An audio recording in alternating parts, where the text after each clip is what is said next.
This week I'm going to be talking about chapter 16 in our ethics book.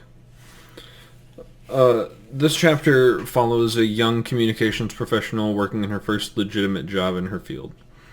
She was tasked with putting together an event for the clients of the business. This event was to be a free barbecue with several free activities for current and potential clients of the business. The young professional worked diligently to plan the event and create advertising materials for the event. She was extremely proud of the project until her boss decided to inform her that the event was never actually going to be free. They would be charging for the extra activities as well as asking for donations from the people in attendance. This troubled the young professional. Not only had she been lied to, but she had produced and distributed misleading advertising materials. She tried to bring up her concerns with her boss, but was repeatedly shot down. After consulting with several people that she trusted and respected, she decided to bring up the issue to the general manager and ultimately the owner of the business. The owner agreed that the young professional that this was wrong and ultimately resolved the situation in a way that did not harm the reputation of the business or the people involved in the event.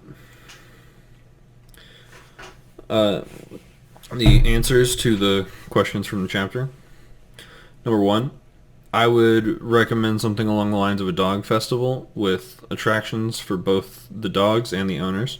They could have free activities and activities that you pay for through the purchasing of tickets, much like a carnival. There could be helpful free activities and workshops to help draw in new customers, like grooming or training tips. Current customers could get extra benefits, like perhaps a free ticket to for each year that they have been using the service.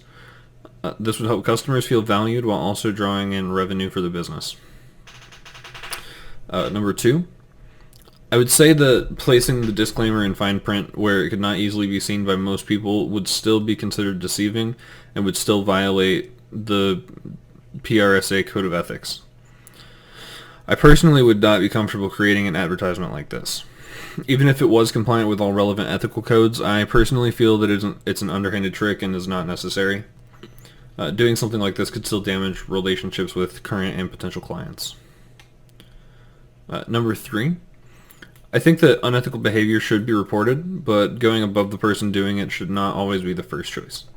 I think that most reasonable people, when confronted about their unethical behavior, would want to resolve the issue themselves. Someone might not be aware that something they're doing is unethical, and I would want to notify that person first to give them a chance to fix it. If no solution could be reached, or if they refuse to change their ways, I see no problem with reporting the behavior to the person or people above them. If someone thought that I was acting unethically, I would want them to talk to me about it first. I would work hard to immediately correct the ethical mistakes that I made. If I felt that the concerns were unwarranted, I would want a third party to mediate the conversation so that we may come to a satisfying conclusion for all parties involved. And I believe that I'm more ethical after having read this week because it deals with some issues that are sadly very common in my chosen field. The chapter covers how to handle situations when someone who holds power over you is doing something unethical, or situations where you unintentionally act unethically due to missing information. It gives guidelines to use to consider whether action is needed, and if so, what course of action. Sadly, situations like this happen a lot in competitive environments such as media and advertising. I think that after having read this, I have a better grip on how to handle such situations should they ever arise in my life, as well as I now have materials to consult should I need them. Thanks.